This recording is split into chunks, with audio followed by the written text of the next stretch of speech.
یہ وہ جگہ ہے کہ جہاں پر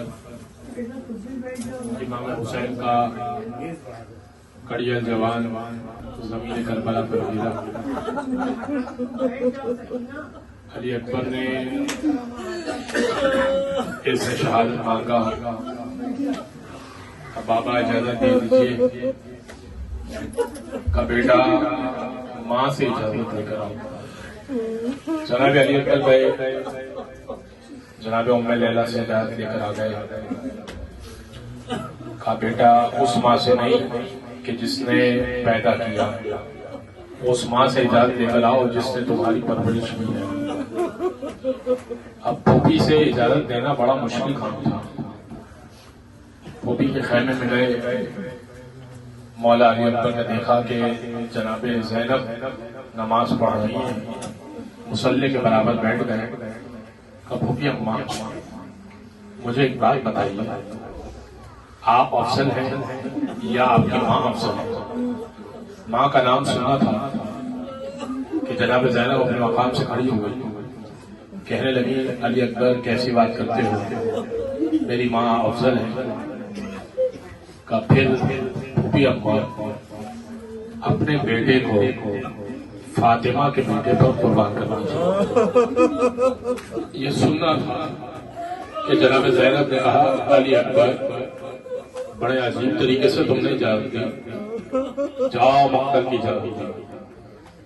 جناب علی اکبر آئے آقا حسین کے پاس، کہنے لگے کہ میں نے اجازت لے دی ہے، بس نانا کا امامہ علی اکبر کو پہناتے جاتے تھے، امامے میں بل ہوتے تھے، ایک ایک بل باندھتے جاتے تھے، کہتے جاتے تھے انا للہ و انا الیہ راجعون۔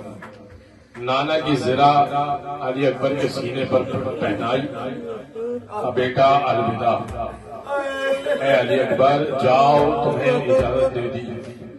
علی اکبر چلتے رہے، کچھ قدم آگے بڑھے، ذوالجناح پر سوار تھے، ایسے میں باپ کی قدموں کی چاپ کو محسوس کیا کہ بابا ابھی تو آپ نے اجازت دی تھی، ابھی آپ پیچھے پیچھے آ رہے ہیں۔ کا بیٹا آپ کا بھی آپ جیسا کوئی جوان بیٹا ہوتا تو آپ کو اندازہ ہوتا کہ بوڑھے باپ کے لیے جوان کو رخصت کرنا کتنا مشکل ہے۔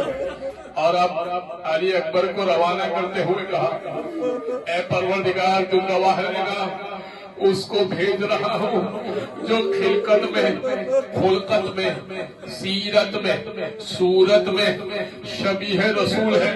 مجھے جب بھی آواز سننی ہوتی تھی رسول اللہ کی، علی اکبر سے کہتا تھا بیٹا علی اکبر کچھ بات کر لیا کرو۔ علی اکبر کو روانہ کیا، علی اکبر نے بہترین جنگ لڑی اور واپس آئے، آنے کے بعد کہنے لگے بابا میں نے کیسی جنگ لڑی؟ کا بیٹا بہترین جنگ لڑی۔ اب بابا اگر دو بوند سنیے گا، کا بابا اگر دو بوند پانی مل جائے نا آپ کا ایک بھی دشمن زندہ نہیں رہے گا۔ کا بیٹا پانی کے لیے ہی تو جنگ ہے۔ کا ایسا کرو بیٹا اپنی زبان میری زبان پہ دے دو، شاید جواب دہن کی وجہ سے تمہاری پیاس بجھ جائے۔ علی اکبر نے اپنی زبان آقا کی زبان پر رکھی اور فوراً نکال لی۔ کہا بابا میری زبان پر ہے، آپ کی زبان زیادہ خشک ہے۔ علی اکبر دوبارہ رن کی طرف چلے، مقتل کی طرف چلے اور بابا کو آواز دی بابا میری مدد کو آئی ہے، زمین کربلا پر اسی جگہ پر گرے۔ بابا کو آواز دی، اب حسین کو کچھ دکھائی نہیں دینے لگا، ایک مرتبہ کہنے لگے بیٹا علی اکبر مجھے پکارو تاکہ میں تمہاری آواز کو سن کر آ سکوں۔ علی اکبر نے پکارنا شروع کیا، حسین آواز پر چلتے گئے یہاں تک کہ یہاں پہنچے، دیکھا بیٹے میں کچھ رونق باقی ہے، ایک ہاتھ سینے پہ رکھا ہوا ہے۔ کہا بیٹا